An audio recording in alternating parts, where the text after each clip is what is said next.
Good morning, and I want to welcome everybody to the second day of the Doing Business in Ukraine conference. I'm so happy that you all have come back. Thank you all for coming today. I'm Dan Rundy. I'm a Senior Vice President, and I hold the William Schreier Chair in Global Analysis here at the Center for Strategic and International Studies. The panels that were held yesterday allowed us to go deeper into different facets of Ukraine's economic transformation. I look forward to continuing those conversations today. We couldn't do this without our friends and partners, and one of our key partners has been USAID. USAID is a great force of good in the world, and I'm really looking forward to the remarks of Ambassador Erin McKee. Erin McKee is one of America's best foreign service officers. She represents the best of America. I'm so happy that she is in the key role that she's in as Assistant Administrator for the Europe and Eurasia Bureau. I really mean that. So I'm so happy to be introducing her and asking her to come up now and make some remarks. So Ambassador McKee, please come up here. Please welcome my friend, Ambassador McKee.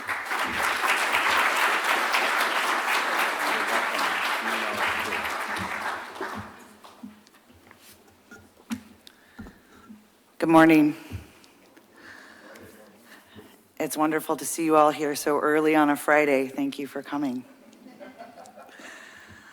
I want to begin by saying a huge thank you to Dan Rundy and the whole team here at CSIS for gathering us together today, for the great partnership in organizing this conference, but also our partnership along the journey, particularly over the last 17, 18 months.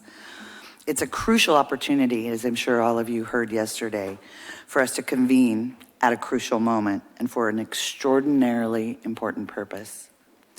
It is an honor to stand before you today to discuss the role of private sector in Ukraine's economic recovery, I'm using that word intentionally, and transformation.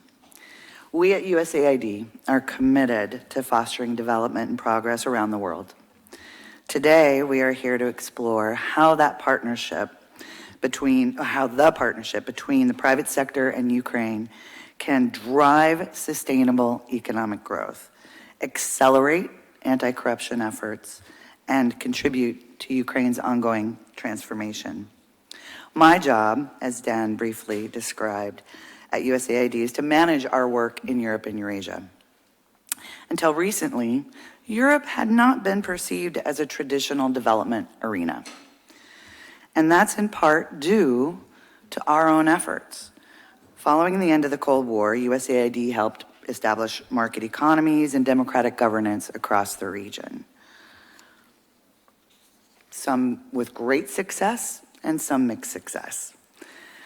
And it is partly thanks to that work as a result that now nearly half of our original partner countries no longer receive bilateral assistance. And in fact, many others have joined institutions like NATO, the EU, and many former recipients of development assistance now partner with USAID as fellow donors. They're contributing to the development goals of other countries in the region and frankly around the world.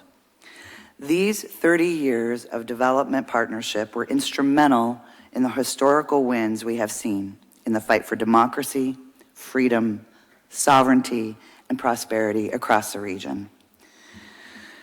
The entire region now of Europe and Eurasia is at a historical crossroads. And I would say, frankly, that the world is at a historical crossroads. Malign actors, led by Putin's Russia, are seeking to deepen their influence and promote authoritarian models of governance. They do so not only by the overt use of force that we're seeing in Ukraine today, but also through less visible but no less insidious means, whether through misinformation, corruption, or indeed through compromised individuals. Malign actors seek to create a political environment that allows them to maintain and increase their power. And yet, in so many other ways, our Ukrainian partners have created space for something new and different.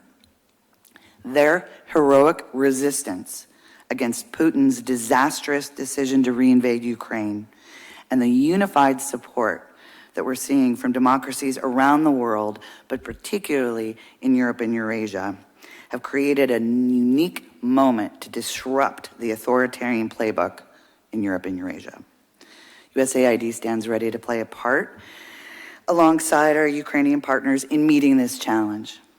And we do that by helping to ensure that Ukraine succeeds in winning the peace as well as winning the war. Let me begin by answering a question some of you have in mind. Why USAID? How can a development agency add value in this moment at a regional or even global scale?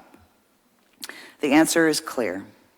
Our agency, the United States Agency for International Development, has a unique set of tools available to support national and local governments, civil society organizations, independent media, and the myriad of public and private institutions that are essential to demonstrating that democracy can deliver for its citizens. Crucially, this includes ensuring a level playing field for business to drive economic success. Let me be clear. Economic success and prosperity is the fundamental proof of concept that democracy can deliver, and at the heart of why we're all gathered here today. Our Ukraine strategic framework, developed in response to Russia's full-scale invasion, spells out the intent of our assistance, and it will help to consolidate, catalyze, and connect opportunities for continuing transformational change in the region. I call these the 3 C's, and they represent 3 overarching USAID themes of our focused approach in the region, across the region. In Ukraine, this means we are catalyzing Ukraine's growth as an independent, democratic, prosperous, and resilient country.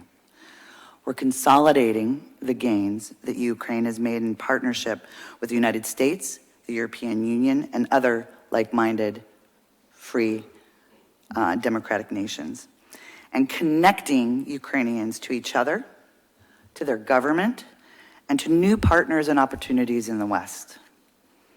In the service of these 3 overarching goals, our strategic framework outlines 4 primary lines of effort. First and foremost, Ukraine's immediate economic recovery and sustainable EU-oriented rebound, including the empowerment of small and medium enterprises. Irreversible democratic governance gains, including the continued fight against corruption and strengthening the national governments and local governments as part of democratic decentralization. Third, energy sector reform to cement Ukraine's European integration, including support of renewable energy, and the orientation of Ukraine's energy sector towards the EU, so that is irreversible. So Putin cannot wield the weapon of energy and winter against the Ukrainian people and the rest of Europe.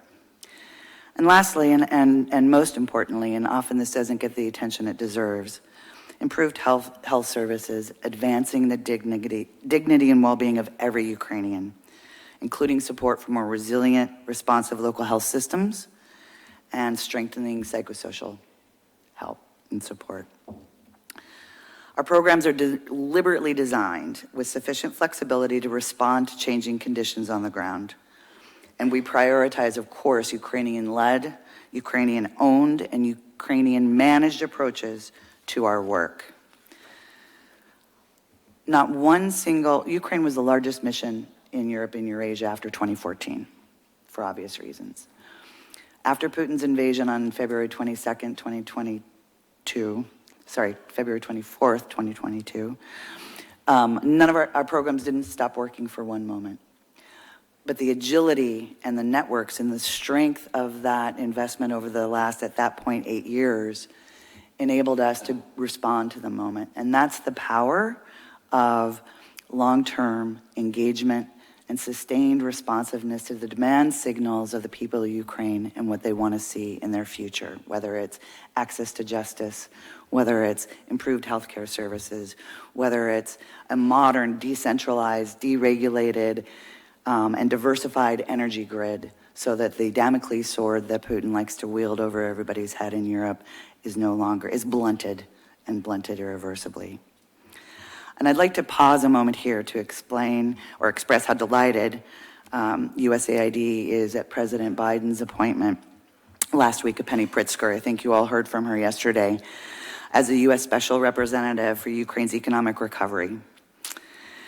I understand that her address was extraordinary, and I want to underline how much we were looking forward to collaborating with her in her crucial role.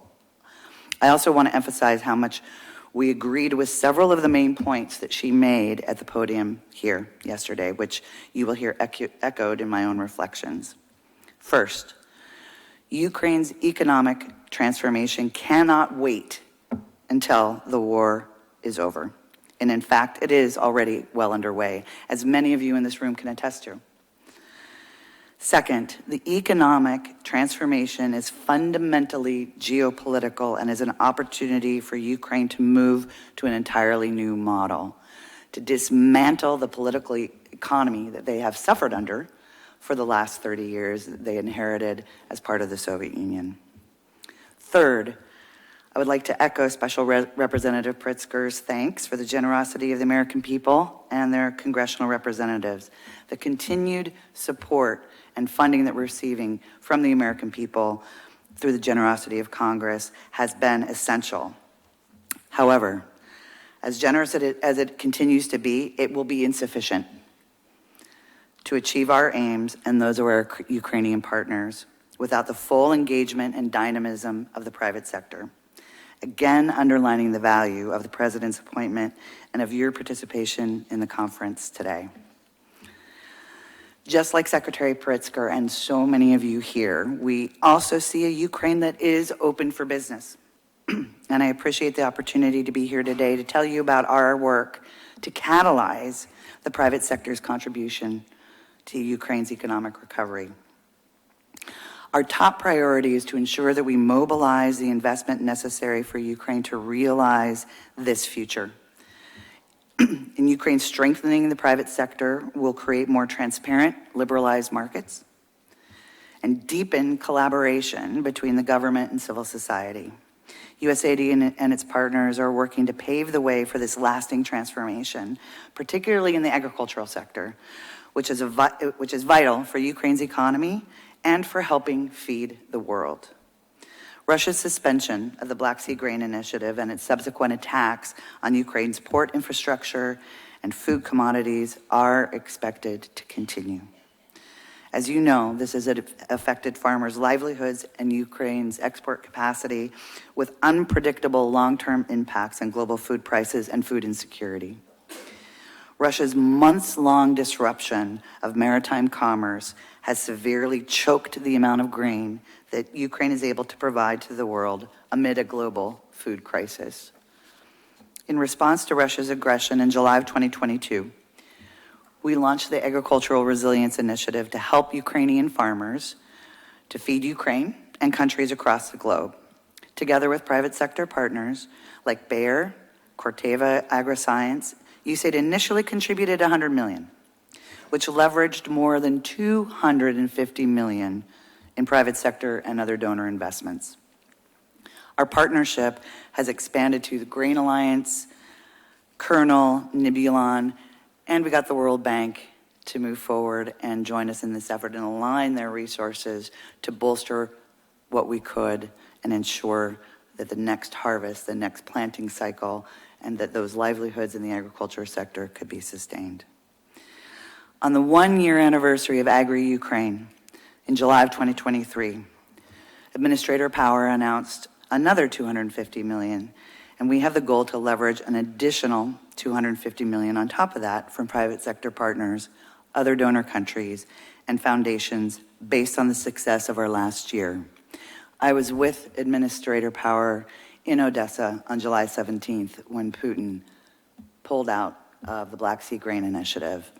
Many of you, probably all of you, have been to Odessa. Not only is it a UNESCO heritage site and an amazing city, but the port is the lifeline and connection for Ukraine to the rest of the world and the global markets. We were there on July 17th and it was empty of people, empty of ships. It was like a ghost town. On our train back, the missiles were raining down. We had to run dark.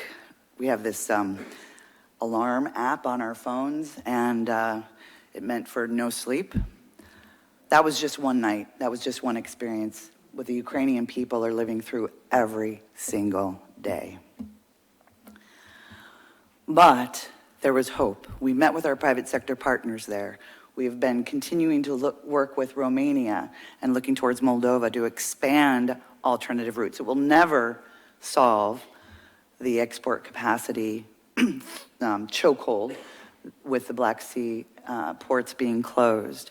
But it is a solution, and watching everyone respond to creative, adaptive ways to help solve this blockade has been truly remarkable.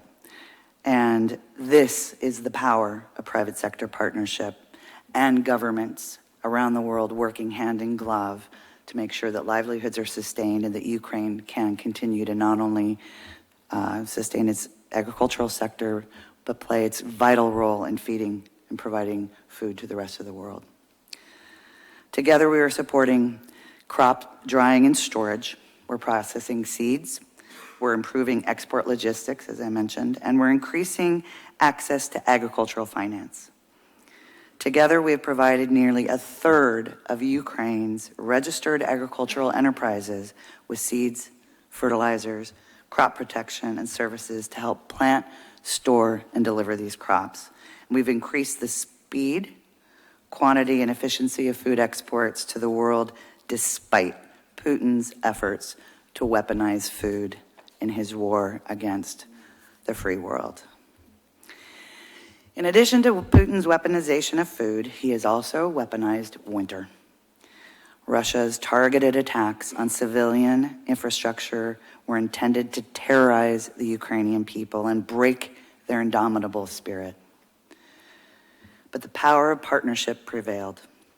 To help our Ukrainian partners keep the lights on, water flowing, and the temperature survivable, USAID delivered more than 85 kilometers of steel heating pipes to restore damaged heating systems in 23 cities across Ukraine. We delivered 3,600 power generators to keep hospitals, schools, emergency services, government agencies, and other public service providers keep the lights on amid the war and amid the attacks on civilians and civilian infrastructure. USAID's assistance was critical for helping Ukraine survive last winter, and we are now preparing for the coming winter. Much of the equipment that we delivered last year will be useful again in the coming months, such as the generators, emergency repair vehicles, mobile boiler houses, excavators, and emergency tents. Our response is, of course, designed to meet immediate humanitarian needs. However, we are also intentionally working with our Ukrainian partners to drive towards Ukraine's vision for a modern, decentralized, agile energy grid, one that is grounded in renewables and one that is market-based. Recognizing that the energy sector has significant potential for non-competitive tendencies, sort of the heart of kleptocracy, USAID is focused on helping Ukraine accelerate energy reform and foster and develop a new system. We applaud the Verkhovna Rada's recent passage of the law on the prevention of abuse in wholesale energy markets. This law is a step towards effective regulation of the energy markets, but we must work even harder and faster to identify and avoid market abuse and manipulation.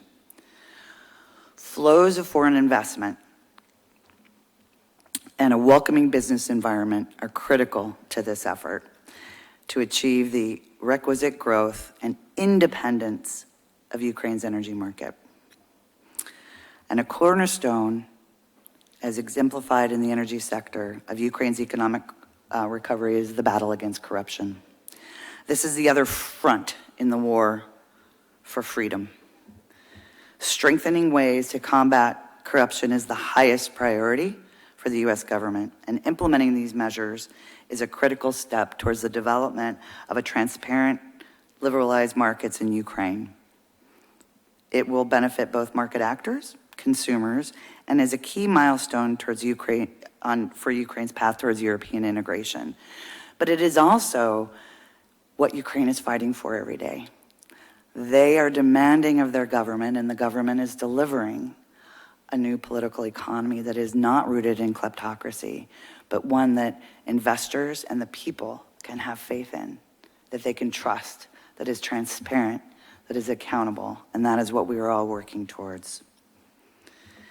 Earlier this week, I was in New York to attend the UN General Assembly, and as part of those meetings, USAID's Deputy Administrator Isabel Coleman demonstrated the high importance we place on this issue by hosting a public event featuring the Minister of Justice for Ukraine and the Foreign Minister of Moldova. It focused on the core importance of anti-corruption and the rule of law reforms to these countries' Euro-Atlantic integration.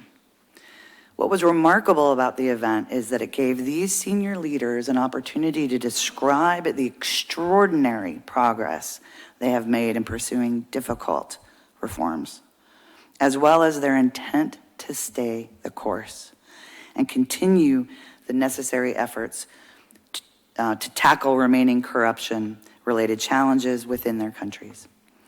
And make no mistake about it, they are pursuing these reforms in large part because they understand very well that they are prerequisites for investors, such as those of you in this room. And to deepen your engagement and boost your confidence in the market that has so much opportunity, we're proud to continue to work to walk this path with these partners. USAID has a strong track record in this space. To name only two examples, we helped Ukraine establish an electronic asset declaration system for elections and a whole-of-government whistleblower protection reporting portal that provides a platform for corruption reporting and whistleblower protection. Our efforts to ensure that Ukraine develops a world-class business climate are also evident in the work that we've done with our Ukrainian partners in the tech sector. USAID has helped to foster the growth of the Ukrainian IT industry by shaping a regulatory environment that encourages growth rather than stifling it. USAID supported the Ministry of Digital Transformation's launch of Dia City in February of 2022, which is a digital platform designed to foster new investment, jobs, and cutting-edge technological development. We've also supported business internationalization projects, including Lviv Tech Portal, the IT Export Alliance, and tech workforce development initiatives, all of which contribute to a quick recovery for this critical economic sector. The IT sector in Ukraine last year, amidst the war, grew, which shows not only tremendous resilience, but the potential that we know that Ukraine has to offer not only for its own economic recovery, but for the rest of the world. I am also proud to share that USAID is the largest supporter of Ukraine's world-class, award-winning public e-governance or public procurement system, which is called Prozoro. And it has saved, this is just to give you a sense of the power of these tools, it has saved the government of Ukraine $6 billion since its introduction in 2016. Ukraine's continuing economic transformation occurs against a backdrop, as we know, of geopolitical challenges in the entire region. And I want to take a final moment of your time to argue that for Ukraine to be ultimately secure, the international community must stand up for democracy and freedom within Russia and Belarus as well. We have seen over the past year and a half that Putin's war on democracy and freedom is not supported by all in Russia. Putin's strategy has been to isolate, intimidate, and imprison individuals and silence any opposition. It is important that we support, where we can, those who disagree with the war, who support democratic values, and who want a better future. The government of Belarus is also complicit in Russia's aggression against Ukraine. Belarusian authorities have enabled the war by putting Belarusian air, land, and infrastructure at the disposal of the Russian military. For Belarus, the private sector has been and will continue to be an integral part of Belarus's potential pathway to democracy and prosperity. And we want to see Belarus become an independent, sovereign nation with the ability to choose its own path. This is a tough neighborhood. And we can't ignore the fact that if we are going to win the peace, we need to obviously prioritize and support, for as long as it takes, Ukraine. But we also need to continue to support vital voices, economic opportunity, and integration in the region so that, whether it's Putin or another despot, that the resilience of these nations makes them think twice or never to invade a sovereign territory. Ladies and gentlemen, I hope I've given you a sense of USAID's engagement and support of Ukraine and our prioritization of economic prosperity as fundamental to winning the peace. The future of Ukraine and the future of the region hang in the balance right now. USAID and the broader US government are fully mobilized to deliver on the President's direction that we stand shoulder to shoulder with Ukraine, winning not only the war, but winning the peace. The path to Ukraine's future as a prosperous, democratic, secure European state needs more than the assistance of the US government and that of our partners and allies. It needs you. I'm sure you've spent much of this conference discussing the many opportunities that are available to you right now in Ukraine and how potentially profitable your engagement could be. You've heard about the exceptional technical workforce in Ukraine and the dedication of its people, their rich land, and other attributes. I'm not here to repeat what you've already heard elsewhere, but I'm here to encourage you to seize those opportunities, and I'm here to commit to you that USAID stands ready to partner with you and with Ukraine every step of the way. Thank you for your attention. Slava Ukraini.